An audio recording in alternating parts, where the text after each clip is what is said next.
This past week, I was driving north on the four-lane highway from the south end of town to the north end of town. And if you can imagine the part of road where you're coming north, it's right before the Essa Road exit. So you're kind of up on a higher, hill. And you're looking down, and you can basically see like a kilometer of road in front of you. And as I was cresting the hill, all of a sudden I could see all these brake lights coming on. Right, traffic was starting to back up. I think I could see some ambulance lights on the horizon, right? Oh no.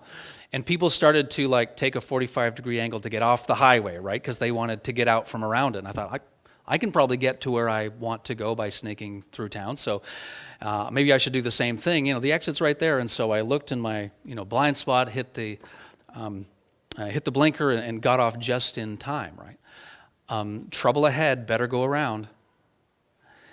And the reason I start like this today is because sometimes we can deal with tough, difficult biblical passages like that. We come across a biblical passage, we scan ahead in the text, brake lights, trouble ahead, best to go around. And we skip these passages or just kind of give them a cursory reading, and maybe it's something about being forgiving, the necessity of forgiveness, and we're dealing with a very difficult situation. Maybe it's about a passage about sexual holiness. Maybe it's a passage about bloodshed in Canaan. Oh, we don't like that. Brake lights, best go around. But in this church, we have a commitment to deal with difficult passages, not avoid them. And so that is what we are going to do today. It's interesting, a little while ago, I was preaching on Daniel 10. The sermon was called Welcome to the War. It was about high-ranking demonic entities and spiritual warfare.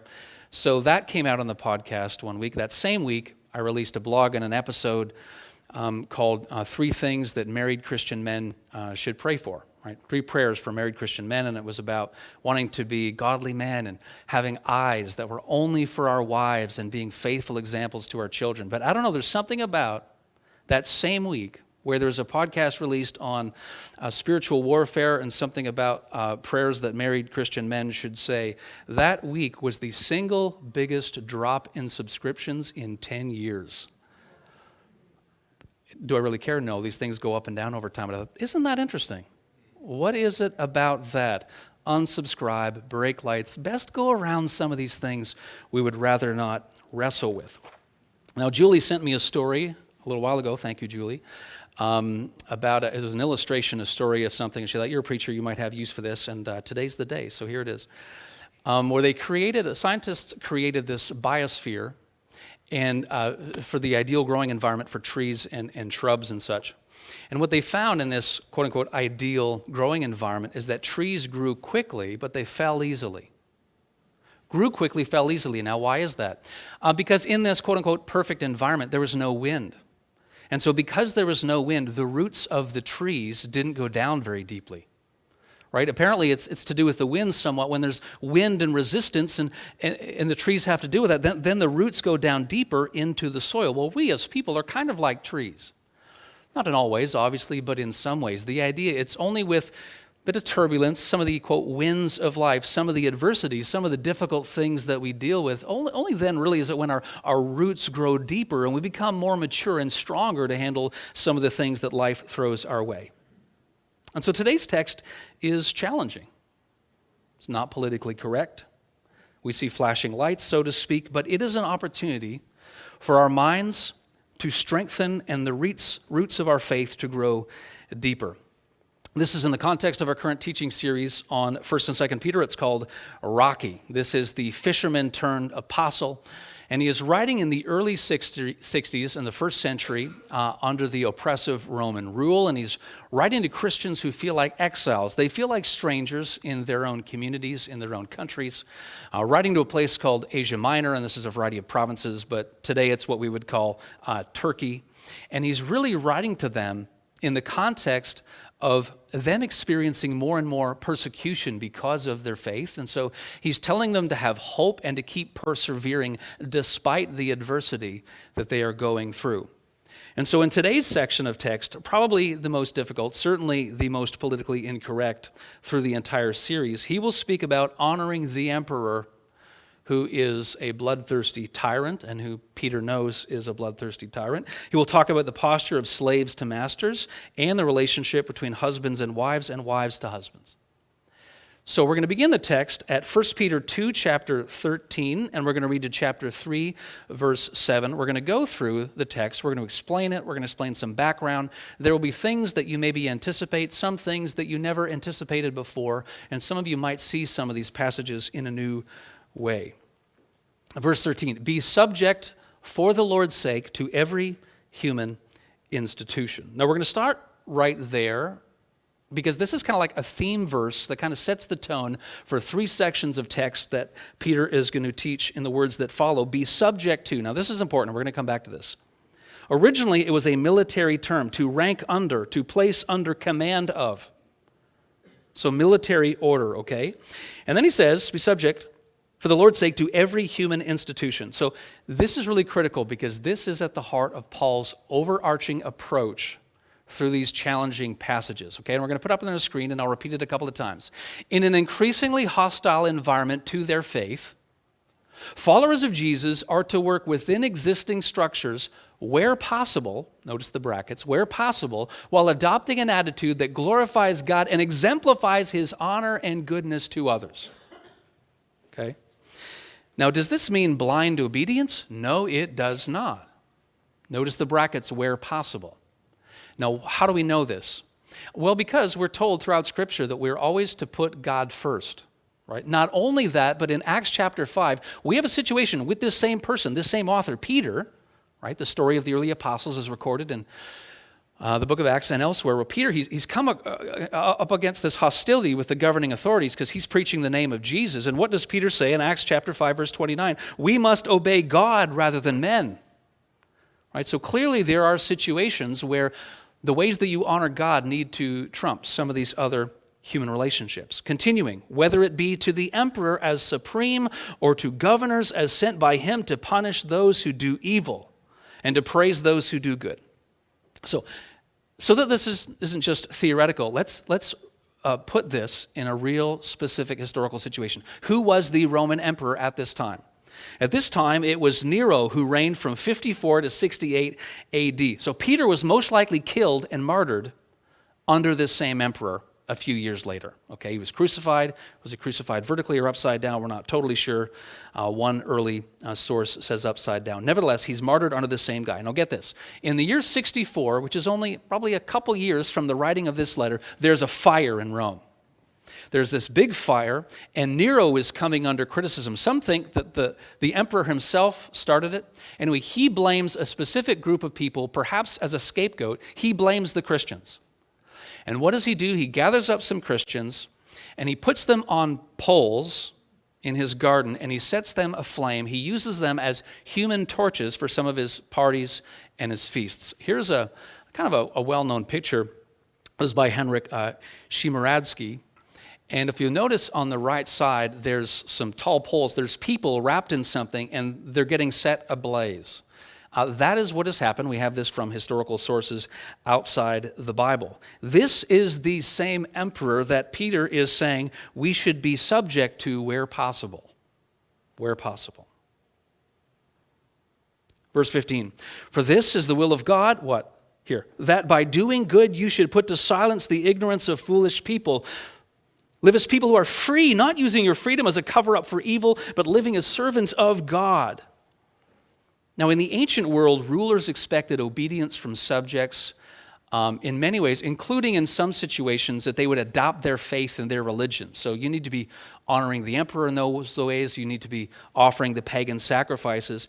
Peter is saying to keep living as servants of God, which will show others God's goodness. So our example, even in the midst of tyrannical situations, should be such that other people can see how we are living and glorify the true God.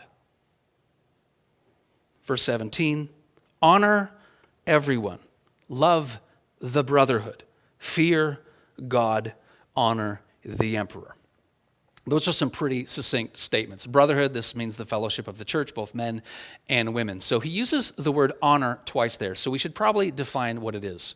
Here's a definition of the word honor. In Greek, it's tamao, ascribing worth to someone, honor, revere, respect. This is the sense. So the surprising part of this verse would be that even the punitive and bloodthirsty emperor should be shown honor where possible.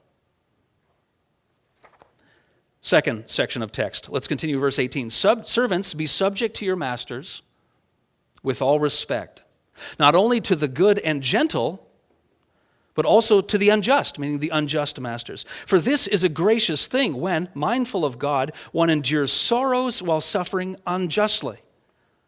For what credit is it if when you sin and are beaten for it, you endure? But if when you do good and suffer for it, you endure, this is a gracious thing in the sight of God.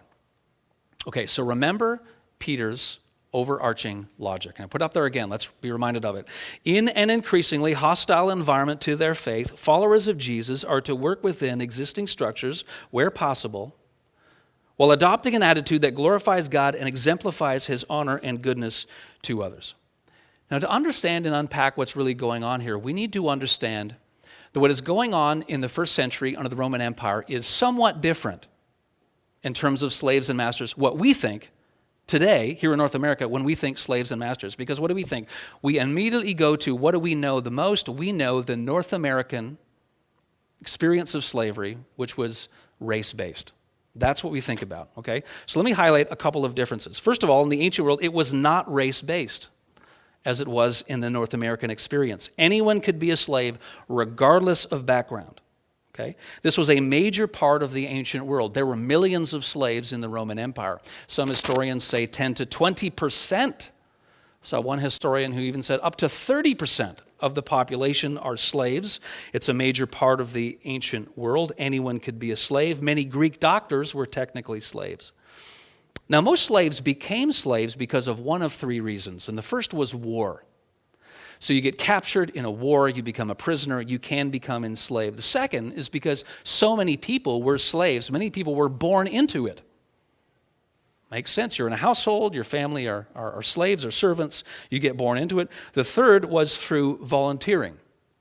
And there were people who volunteered to be slaves. Maybe they're close to the poverty line, maybe there's some challenges in their life, and so by signing up for slavery, they could have a place to stay. They could have food to eat. Some people volunteered to be slaves to pay off debts.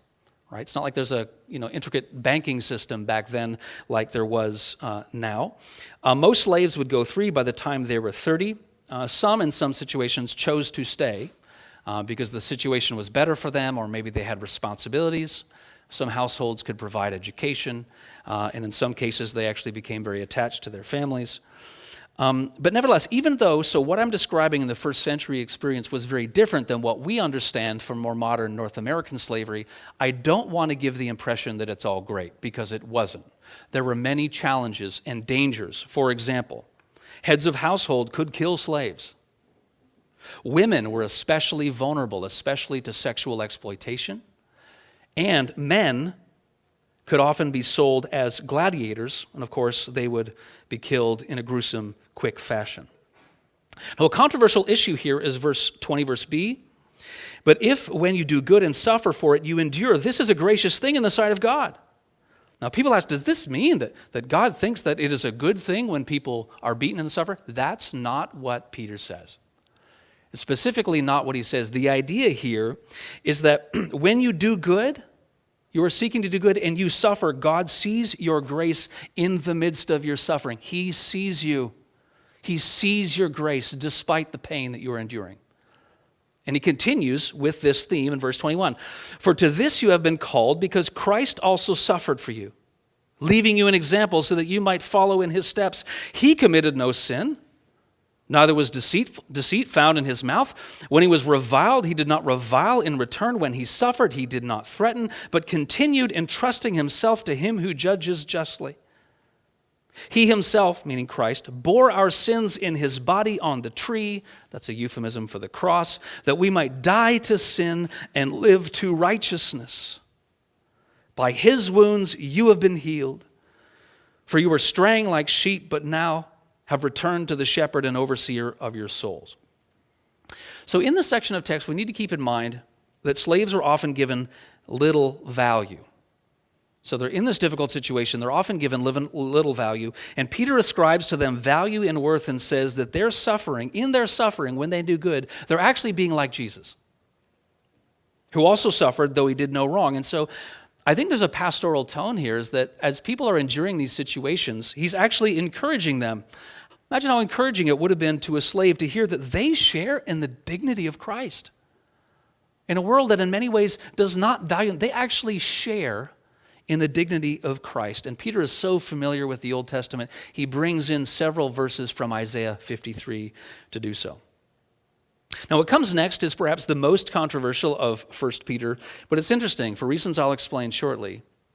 They would have thought it was controversial too in the first century, but reasons that are different than ours.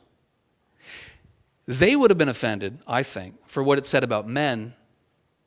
We are offended for what it says about wives. And so we're going to unpack this a little bit, and then I'll explain why that difference. Chapter 3, verse 1. Likewise, wives, be subject to your own husbands, so that even if some do not obey the word, meaning even if some husbands do not obey the word, they may be won without a word by the conduct of their wives, when they see your respectful and pure conduct.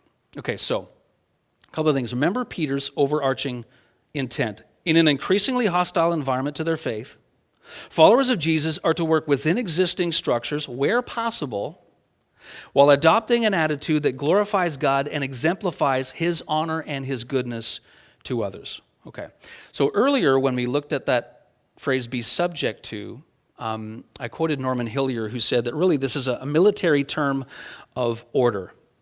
A military term of order. So think of an actual chain of command in an army. Okay, so everyone has different abilities, everyone has different intel that they bring to the battle, right? The context is a battle.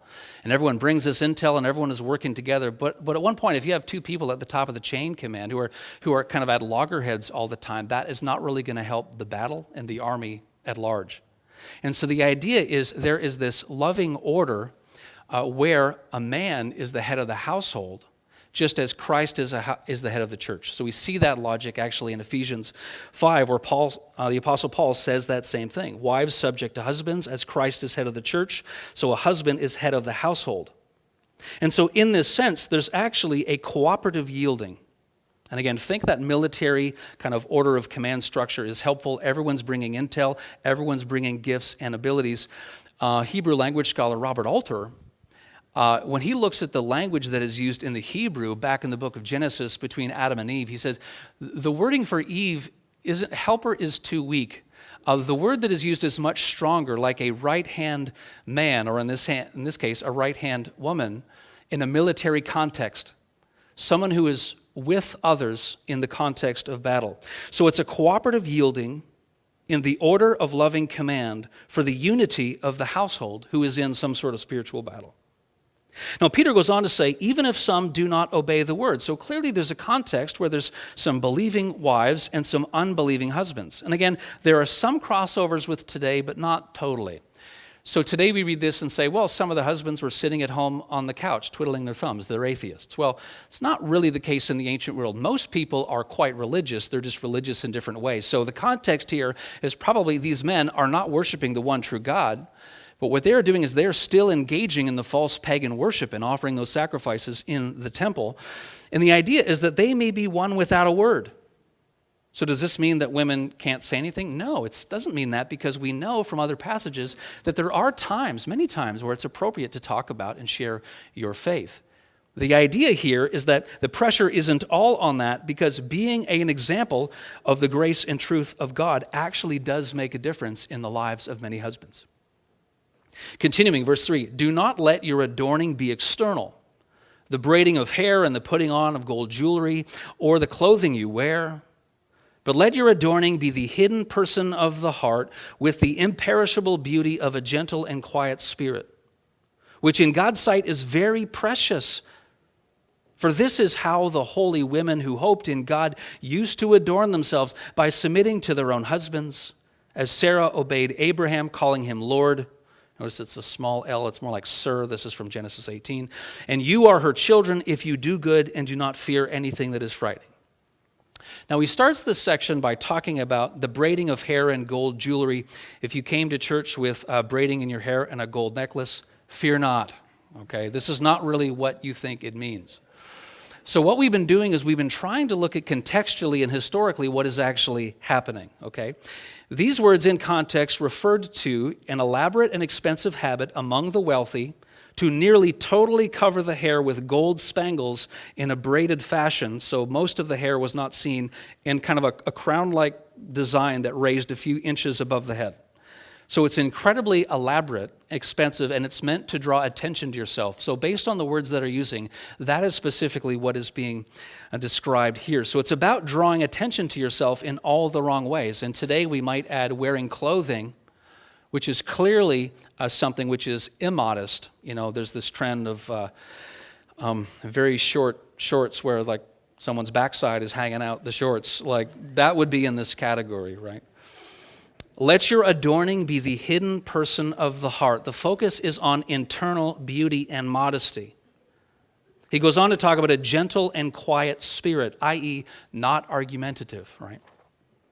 Verse 7, likewise, husbands, live with your wives in an understanding way, showing honor to the woman as the weaker vessel, since they are heirs with you of the grace of life, so that your prayers may not be hindered. So a couple of things. The husband actually has a moral responsibility to be understanding toward the wife and to show her honor. And remember earlier I said that people would have kind of been upset by this passage, but in the first century those reasons would be very different than our reasons today. Well, this is why. Because I believe that women in the first century were reading things like this. They're like, yep, all that makes sense. But all of a sudden, it's the men, I think, in original context, who actually would have been a bit more upset or at least surprised by this context. Now, why is that? It's because men in the ancient world, in their households, could basically do anything they want. They didn't have a moral responsibility to their wives. And in fact, women had very few legal rights. And so all of a sudden, this is actually moral responsibility put on the men. And this is what would have been shocking to first century readers, not what it said about women. He goes on to talk about women as the weaker vessel. Now, I want to pause on this for a second because this is a situation where I honestly believe that we have become so conditioned by political correctness that we see something like this and we start to froth at the mouth and we forget what it actually means. This is about physical weakness. Okay? Now, it is observable and measurable that men, on average, are physically stronger than women. Okay? That's why we have different sports, etc. Men are different spiritually in some ways. We have different mental, emotional differences. We're different physically and biologically, etc. And so, on average, men are physically stronger than women. So we need to play this out to hear what Peter's really saying. I was talking about this around the dinner table this week with Laura, and she's like, well, yeah, that's obvious. You should just invite me up to the front, and we should have an arm wrestle, and you can just show it. Laura, come on down. No, just joking. But to be a bit more serious, over the years I've had many women come up to say to me, you don't know what it's like as a man to walk at night outside. And they're right, I don't know. And I've never had a man say that to me. I've only had women. They are acknowledging in a very honest moment that there are times when they feel physically vulnerable in a world that has many men in it. That's just the honest truth. And so what is happening here? What's happening here is that we are actually learning something about the moral responsibility of men. You are to understand your wives. You are to honor them. And what Paul says in Ephesians 5 is you are to love your wives as Christ loved the church, and acknowledging that women are often physically not as strong as men. He's appealing to them as providers and protectors. You need to take care of the women. So we hear this today and we freak out, but this is actually coming from a place of love. You need to understand, you need to honor, you're physically stronger. Your job is to take care of them, and we see that bear out in the next couple of verses. He calls them heirs with you. Wives are equal in value and in worth and will inherit eternity right alongside their believing husbands. And then we learn that you have to do this so that your prayers might not be hindered. In other words, if men mistreat their wives, their prayers before the Lord become less effective. If I dishonor Laura, my prayers for her and my children become weaker and less effective. I pray for you as a congregation every day. If I dishonor Laura, my prayers for you become weaker, okay? They become less effective. Now, before moving on to our application, it needs to be said that none of this allows for a situation of mistreatment or abuse. None. We need to be very clear on that. In fact, there are biblical grounds for divorce. And I won't get into all the references specifically, but if you want them, I'm happy to share them with you later. But let me highlight 4 of them. Adultery is biblical grounds for divorce. So is emotional and physical neglect. So is spiritual incompatibility. So is abandonment and abuse. These are biblical grounds for divorce. And the reason it's important to say this is because when you go through the Bible, it's very clear about what marriage is. We cannot tamper with that, okay? It's very clear about what it is. But when there has been mistreatment, when there has been clear abuse, there is a provision for what is called a certificate of divorce for the offended party, for the victim, so that they can be freed if they choose, and to remarry if that is their desire. So what we find is that the Bible is very firm on what marriage is, and at the same time, it is pastoral and realistic to victims when things have gone off the rails. This is the word of the Lord. Thanks be to God. So earlier I mentioned the ideal biosphere. Remember that? Where trees grow quickly and they fall easily. Well, like trees, humans need to be challenged in order to deepen their roots and become stronger. And I really do think, friends, today these are tough passages. I really think that today, and like whenever we wrestle with tough passages like this, that's exactly what's happening. We're dealing with some sort of resistance to ideas or thoughts or things we have heard or things we have wondered ourselves or experienced. And that is a process of our own roots becoming deeper into the earth. And if we don't do this kind of work, what happens when we take the off-ramp, blinkers, and simply go around these passages? What happens when someone challenges us about a difficult passage and we don't know what to say? Or what happens when we only rely on the Google algorithm to give us answers to difficult things and our faith and our theological understanding is only about an inch deep? What's to be done? We need to do the work. What's to be done when we don't like our political leaders? What's to be done when we don't like our coworkers? What's to be done when we are in a married and are in a difficult situation and it's painful? One way to summarize Peter's overarching ethic is to choose honor. What Peter says in verse 17, honor everyone where possible. Remember Peter's overarching approach. In an increasingly hostile environment to their faith, followers of Jesus are to work within existing structures where possible, while adopting an attitude that glorifies God and exemplifies his honor and goodness to others. Choose honor. And here's our definition. Ascribing worth to someone. Honor, revere, respect. And the word choose is really deliberate. We need to choose honor, especially in this world that thrives on disrespect. It thrives on people having power plays over one another. It thrives on everyone wanting to be right. We need to choose it. We need to decide to show honor to other people.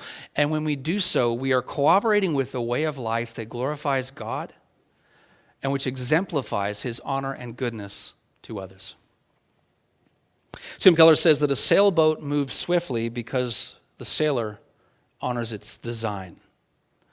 Think of the rudder, think of the mast, think of all the things. A sailboat goes smoothly when the sailor honors its design. And soon as we don't honor that design, no matter who it is, no matter what their responsibility within the relationship, within the institution of which they are a part, things go sideways. Keller observes, in the same way, humans thrive in certain environments and break down in others.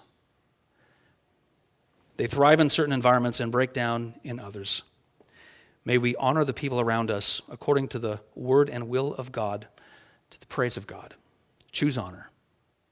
Amen.